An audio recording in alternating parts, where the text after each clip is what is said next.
Oke.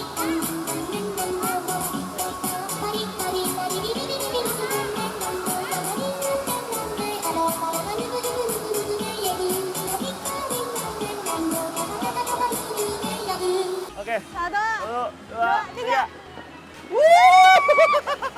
Wah!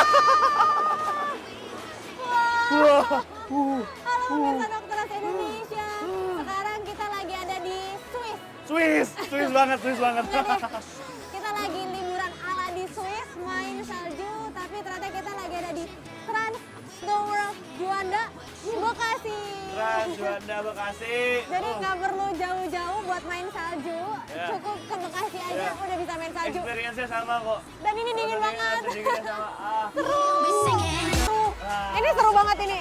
Benar-benar berasa kayak lagi di Swiss. Iya, experience-nya sama lah pokoknya. Ngomong-ngomong soal dingin nih. Hmm.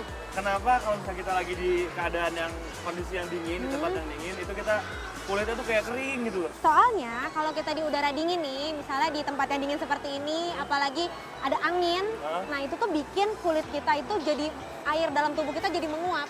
Oh, oke. Nah kalau air menguap, jadinya kulitnya kering, terus pecah-pecah. Itu dia yang bikin biasanya kulitnya tuh jadi kering, bersisik tanda Karena utamanya. airnya tuh keluar. Betul, Ya. padahal harusnya kan kulit itu menjaga Kelembapan. kelembapan. Oh, oke. Betul, dalam tubuh kita. Jadi dia tuh sebagai barrier, sebetulnya dia sebagai pembatas. Makanya pentingnya kamu pakai moisturizer. Oh, moisturizer. Iya, penting pakai pelembab. Sama biasanya kalau di udara dingin itu biasanya kita harus pakai ini, Glove. pakai glove karena kan kita nyentuh yang dingin-dingin. Nah, itu bisa kalau kamu langsung kena ke tempat yang dingin itu bisa langsung mempercepat penguapannya itu. Jadi biasanya orang kulitnya kering, bersisik, terus gatal. Kenapa? Karena jadi gini, kulit itu bentuknya tuh lapisan, dia tuh sel-sel. Jadi ada sel sama sel itu nyatu. Oke. Nah ketika airnya menguap, lama-lama dia jadi krek. Kayak tanah kalau kurang air gimana sih? Retak-retak gitu Retak-retak. ya, ya. Jadi pada saat retakan-retakan itulah, itu ada kayak proses peradangan kecil-kecil yang nanti jadinya rasanya kayak rasa gatal. Oh, yang penyebab gatelnya tuh karena Betul, itu. dan apalagi kalau retak-retak kayak gitu, kita garuk, itu satu, bakteri bisa masuk, jadinya iritasi. Oke. Jadinya nanti malah infeksi. Oke. Ditambah lagi kalau kita garuk nantinya malah jadi berdarah, mudah iritasi banget.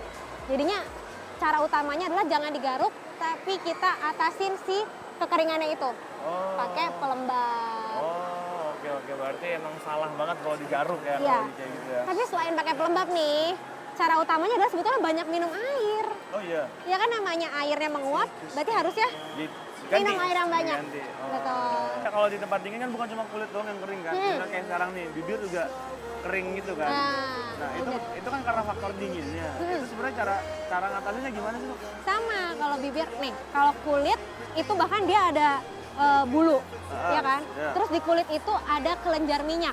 Oke. Kalau bibir nggak ada kelenjar minyaknya, jadi justru lebih rentan lagi untuk bisa kering pecah-pecah. Iya, benar pecah-pecah. Apalagi kalau cowok biasanya paling malas pakai lip balm, ya kan? Emang kamu pakai lip balm? Enggak sih. Kalau cewek kan pakai lip balm, biasanya kita aman. Kalau ya. cowok tuh malas, padahal sebetulnya kalau kondisi lagi dingin, cowok itu boleh pakai lip balm gitu, karena itu gunanya untuk melembabkan. Paling digigitin sih. Kalau nggak pakai apa? Tuh kan? Ini nih kebiasaannya nih, gigitin bibir, terus juga pakai ludah. Justru gini, kenapa nggak boleh kita tuh malah pakai ludah? Oh. Soalnya satu, ada enzim di ludah Oke. kita yang justru malah bikin makin kering. Oke. Terus juga kalau misalnya kering, biasanya di dalam mulut kita tuh juga ada bakteri. Nah nanti kalau kita kena ke bagian yang retak-retak itu, bakteri bisa masuk malah bikin infeksi. Kalau orang di udara dingin suka banget kayak gini nih. Kelihatan nggak ada udaranya? Ada. Oh ya ada. Ada kan? Nah biasanya Keren ya. justru itu malah bikin makin kering bibir. Karena kan udara dingin makin melewati sana. Sebetulnya sih ada cara lagi, satu lagi Apa yang tuh? bisa kita lakukan sebetulnya di rumah sih. Ini bisa dilakukan seminggu maksimal 2 kali, nggak boleh terlalu sering. Oke, seminggu 2 kali nggak boleh terlalu sering. Kenapa, Dok? Kalau kulit kan di scrub, Ya. bibir juga bisa di scrub. Oh gitu. Dengan cara-cara yang alami, bahan alami yang ada di rumah. Nah, Oke.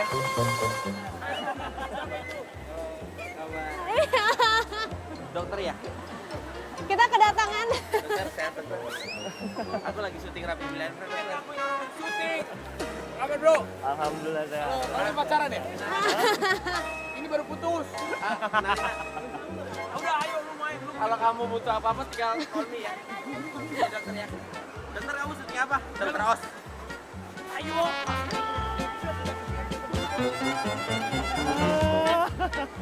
Sekarang ayo kita ambil barangnya. Oke, siap. Aku ada, aku Disiapin bawain. barangnya.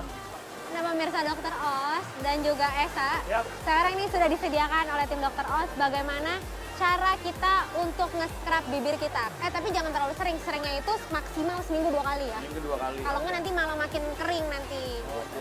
Bahan-bahannya ini ada di rumah pasti. Yang pertama gula pasir, kemudian ada minyak zaitun, atau kita bisa juga pakai dengan madu. Oh, pengganti bisa juga. Iya, Madu. si gula pasir itu dia tuh bisa bertindak sebagai scrub. Jadi kan karena kan dia ini nih, dia bentuknya kan kayak kasar-kasar gitu. Teksturnya kasar, Teksturnya ya. kasar. Dan itu bisa buat sekalian nge-scrub, tapi dia tidak terlalu kasar. Oke. Gulanya Sebetulnya seberapa? nggak perlu, maksudnya campuran takarannya sih nggak ada. Yang Oh, penting oke. itu kita bisa bikin kayak scrub aja. Oke. Kalau kita untuk bibir kan jangan terlalu banyak. Oh. 1 sendok cukup nih. Oke. Kemudian sekarang kamu pakai minyak zaitunnya. Ditaruh di sini? Iya. Terus sekarang kita aplikasikannya pakai apa nih ke bibir? Oh, gimana tuh? Jangan pakai sikat gigi. Oke, Karena kan itu kan terlalu keras. Pakai tangan aja. Oh, Tinggal kita aplikasikan seperti kita lagi pakai lipstick. kan nggak pernah. Saya nggak tahu ya. Saya ajarin kalau gitu.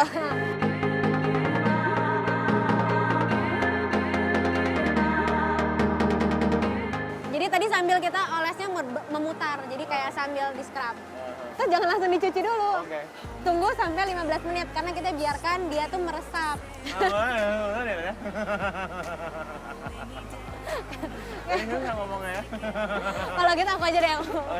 Tapi ini kan dari tadi kita ngebahas negatif-negatifnya dari tempat dingin nih. Iya, suhu udara yang Iya, dingin suhu ya? udara dingin. Suhu udara dingin itu banyak manfaatnya untuk tubuh kita. Oke.